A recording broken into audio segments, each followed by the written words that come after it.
Yang pertama, angket. Metode angket atau kuesioner adalah cara pengumpulan data dengan mengajukan pertanyaan tertulis kepada responden. Kuesioner adalah daftar yang berisi pertanyaan-pertanyaan yang disusun berdasarkan tujuan penelitian dan konstruk variabel tertentu yang dikaji oleh peneliti. Tujuan dari angket adalah untuk memperoleh informasi yang relevan dengan tujuan penelitian dan untuk memperoleh informasi mengenai sesuatu masalah secara serentak.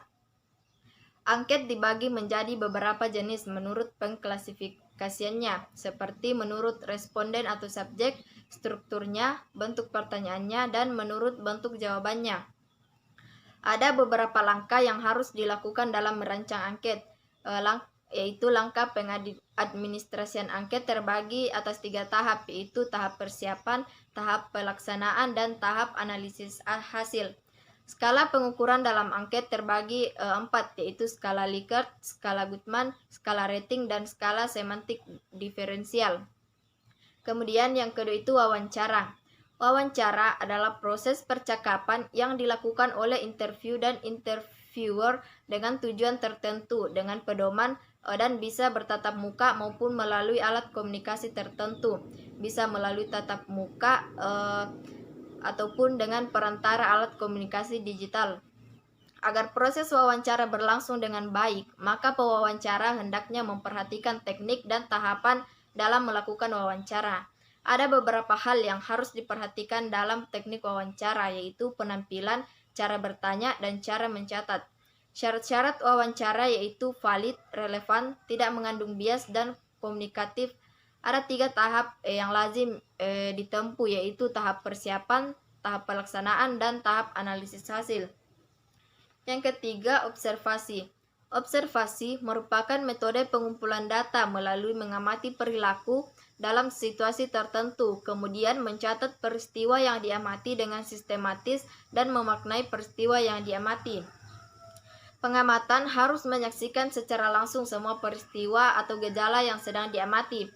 Hal-hal yang dapat diobservasi adalah penampilan fisik seperti tinggi badan, berat badan, warna kulit, dan cara berpakaian. Kemudian gerakan tubuh, ekspresi wajah, pembicaraan, reaksi emosi, dan aktivitas yang dilakukan. Menurut Bungin yang dikutip oleh Raharjo mengemukakan beberapa bentuk observasi, yaitu yang pertama observasi partisipasi, yang kedua observasi tidak terstruktur, dan yang ketiga observasi kelompok. Kemudian sosiometri. Sosiometri adalah metode pengumpulan data tentang pola dan struktur hubungan antara individu-individu dalam satu kelompok. Bentuk hubungan dalam penggunaan sosiometri yaitu hubungan sosial segitiga, hubungan sosial terpusat, hubungan sosial intim, hubungan sosial berbentuk jala, dan hubungan berbentuk rantai. Adapun jenis-jenis angket sosiometri yaitu normatif, skala bertingkat, dan siapa dia. Supaya pelaksanaan sosiometri itu dapat dilaksanakan dengan terarah, perlu adanya tahap-tahap kerja yang sistematis meliputi persiapan, pelaksanaan, dan penutup. Pengolahan hasil sosiometri dapat dilakukan setelah daftar isian sosiometri dijawab oleh peserta didik dan dikumpulkan. Kemudian langkah pengolahan berikutnya adalah mentabulasikan jawaban tersebut. Adapun tabulasi dibuat berdasarkan jenis-jenis sosiometri. Selanjutnya, biografis. Metode biografis merupakan cara memahami individu dan mempelajari ungkapan pikiran dan perasaan individu terhadap dirinya dan lingkungannya melalui catatan yang ditulis diri sendiri atau ditulis orang lain. Surya Brata menyatakan bahwa bahan-bahan biografis yang banyak digunakan untuk memahami individu adalah biografi, autografi, buku harian, kenang-kenangan masa muda, dan case history. Selanjutnya, inventori tugas perkembangan.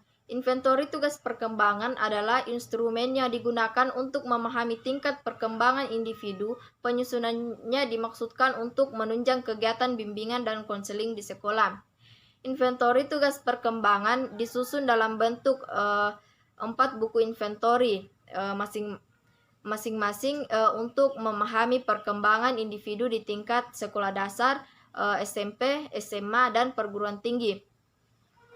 Kelebihan inventory tugas perkembangan yaitu hasil dari ITP ini adalah mudah dipahami dan penggunaan secara komputer akan mempercepat dan mempermudah guru BK atau konselor dalam mengelola hasil dan analisis dari ITP.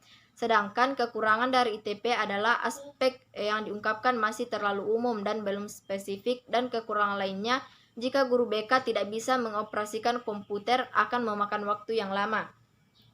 Kemudian AUM umum.